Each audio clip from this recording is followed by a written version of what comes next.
Assalamualaikum warahmatullahi wabarakatuh. Nama saya Siti Fatimah dengan NIM 2011-2066. Di sini saya akan sedikit memaparkan mengenai pembahasan yang bisa saya ambil dari MK Hukum Acara Peradilan Agama dari satu semester, yaitu semester 6 ini yang diampu oleh Ibu Fitro.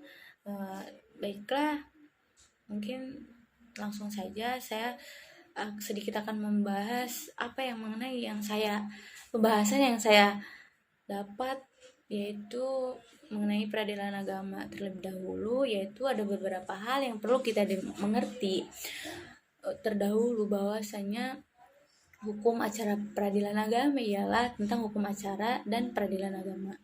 Hukum acara hukum acara peradilan agama yaitu sering juga disebut dengan istilah hukum proses atau hukum formal. Proses berarti suatu rangkaian perbuatan yang dimulai dari memasukkan permohonan atau gugatan sampai selesai diputus dan dilaksanakan. Tujuan dari proses ini ialah untuk melaksanakan penentuan bahwa bagaimana hukum satu kasus dan bagaimana hubungan hukum antara dua pihak yang berperkara itu sebenarnya dan seharusnya, agar segala apa yang ditetapkan oleh pengadilan dapat direalisir dengan secara paksa dan karenanya dapat terwujud secara pasti. Peradilan agama juga salah satu dari peradilan negara Indonesia yang sah, yang bersifat peradilan khusus yang berwenang dalam jenis perkara perdata Islam tertentu ya. Bagi orang-orang Islam di Indonesia tentunya ya, sebagaimana diketahui bahwasanya peradilan agama ini yaitu peradilan perdata dan peradilan Islam di Indonesia. Jadi dia harus mengindahkan peraturan perundang-undangan negara dan syarat Islam sekaligus. Peradilan agama berwenang yaitu untuk memeriksa, mengadili, memutus dan menyelesaikan perkara antara orang-orang yang beragama Islam sesuai ketentuan peraturan perundang-undangan kewenangan peradilan agama sebagaimana yang diatur dalam Undang-Undang Nomor 3 Tahun 2006 tentang perubahan atas Undang-Undang Nomor 7 Tahun 1989, yaitu tentang peradilan agama, yang mengatur antara lain yaitu yang pertama perkawinan, waris, wasiat, terus hibah, zakat, infak, sodako, yang terakhir yaitu mengenai tentang ekonomi syariah. Baiklah, di sini selanjutnya saya akan membahas mengenai macam-macam asas hukum acara peradilan agama, yang dimana yang pertama yaitu yang dimana macam-macam asas peradilan agama ini terdapat 9 asas, yang dimana yang pertama yaitu asas personalitas keislaman, yang dimana asas ini mengenai asas personalitas keislaman ini telah diatur pada pasal 2 dan pasal 49 Undang-Undang Nomor 3 Tahun 2006 tentang peradilan agama, yang rumusannya sebagai berikut, yaitu terdapat pasal 2 bahwasanya peradilan agama adalah salah satu pelaku kekuasaan kehakiman bagi rakyat pencari keadilan yang beragama Islam tentunya ya, mengenai perkara tertentu sebagaimana dimaksud dalam undang-undang tersebut. Yang kedua itu pada pasal 49, yang dimana peradilan agama bertugas untuk berwenang memeriksa, memutus dan mengadili perkara dan menyelesaikan perkara di tingkat pertama antara orang-orang yang beragama Islam. Tentunya di bidang perkawinan, waris, wakaf, hibah, terus zakat, sodako, dan yang terakhir yaitu ekonomi syariah.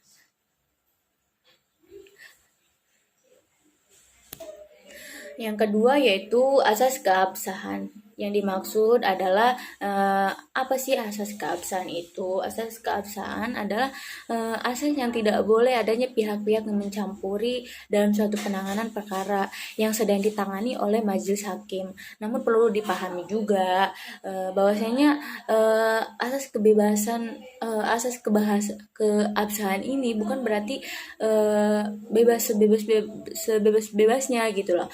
Bukan keabsahan yang tanpa batas, dan keabsahan bebas dalam asas ini diartikan bahwasannya para penegak hukum dalam menjalankan fungsinya bebas menerapkan hukum dalam hal menerapkan sumber hukum yang tepat dan benar serta relevan dengan peristiwa hukum yang sedang ditangani.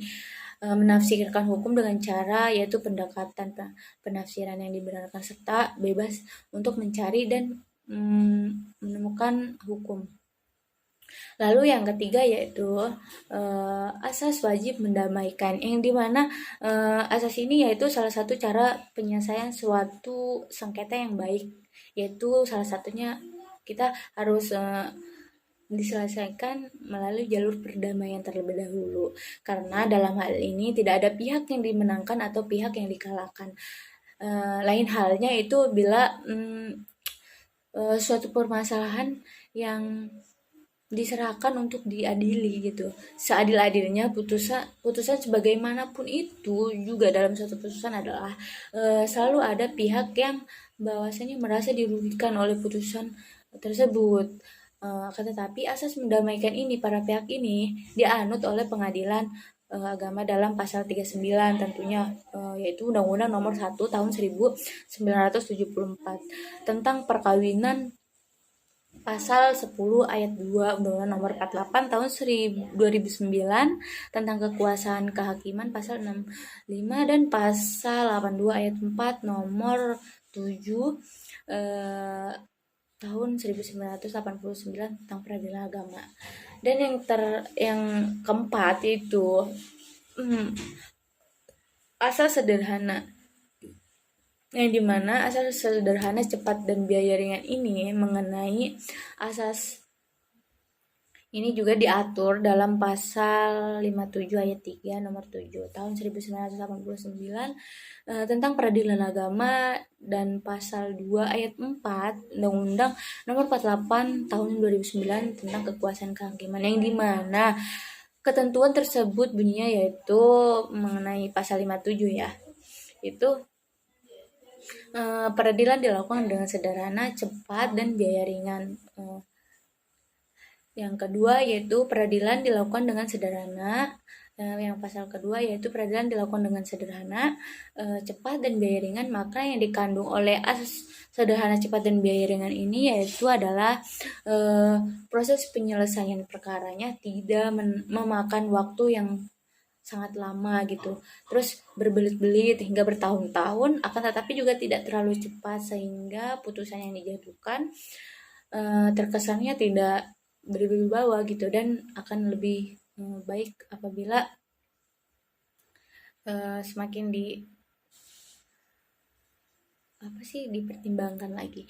Yang kelima yaitu asas persidangan terbuka, yang dimana asas ini persidangan ini untuk umum gitu. Maka dari asas ini adalah setiap pemeriksa persidangan yang berlangsung pada sidang pengadilan agama yaitu boleh diikuti oleh masyarakat yang berkehendak untuk menghadiri, menyaksikan, dan mendengar jalannya persidangan. Tidak boleh dilarang atau dihalang-halangi.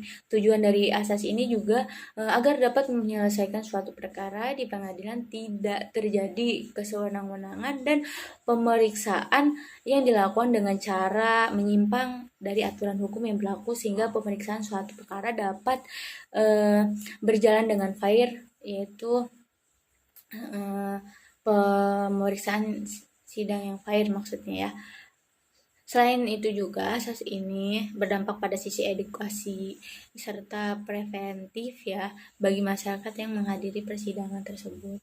Dan yang selanjutnya asas legalitas dan equality, yang dimana asas ini dapat disebut juga asas mengadili. Menurut hukum dan asas persamaan hak asasi ini termaktub dalam pasal 58 Undang-Undang Nomor 7 Tahun 1989, dan bunyi pasal tersebut sama dengan bunyi pasal 4 Undang-Undang Nomor 48 Tahun 2009 yang berbunyi pengadilan mengadili menurut hukum dengan tidak membeda-bedakan orang.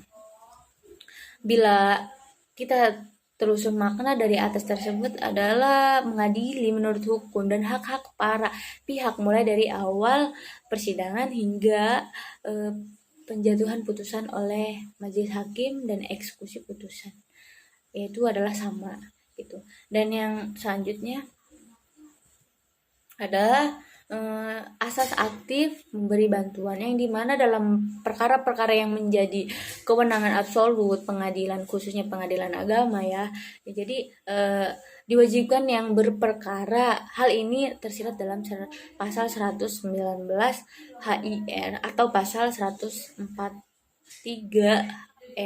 RBG oleh negara untuk secara aktif memberikan bantuan kepada para pihak, yang yaitu asas ini tidak boleh menolak perkara dengan alasan tidak jelas gitu loh. Asas ini termaktub dalam pasal ayat 1 Undang-Undang Nomor 7 Tahun 1989, yaitu yang berbunyi pengadilan tidak boleh menolak atau memeriksa dan memutus suatu perkara diajukan dengan dalil bahwasannya hukum tidak ada atau kurang jelas gitu loh, melainkan wajib memeriksa dulu gitu dan baru memutuskan. Asas peradilan dilakukan dengan cara hakim majelis, dan proses persidangannya juga harus dilakukan oleh majelis hakim. Majelis hakim juga terdiri sekurang-kurangnya yaitu 9 hakim atau sebanyak-banyaknya 3 hakim dan sekurang-kurangnya sekurang-kurangnya 3 hakim dan sebanyak-banyaknya 9 hakim maksudnya ya. Dan seseorang lagi ya, atau ketua hakim yang sedang bertugas itu loh. Jadi anggota majelis sebagaimana ini juga terhubung dalam pasal 11 ayat 1 dan 2 Undang-Undang Nomor 48 tahun 2009 tentang kekuasaan kehakiman. Mungkin untuk itu saja yang bisa saya sampaikan. Mohon maaf Bu bila ada sedikit kekurangan atau banyak kekurangannya. Mohon maaf dan terima kasih untuk satu semester ini. Saya sangat senang dan bangga diajar oleh Ibu, karena alhamdulillah apa yang disampaikan oleh Ibu sangat jelas, sangat bisa saya pahami gitu. Mungkin itu saja yang bisa saya sampaikan. Saya akhiri, wabillahi taufiq wal hidayah. Wassalamualaikum warahmatullahi wabarakatuh.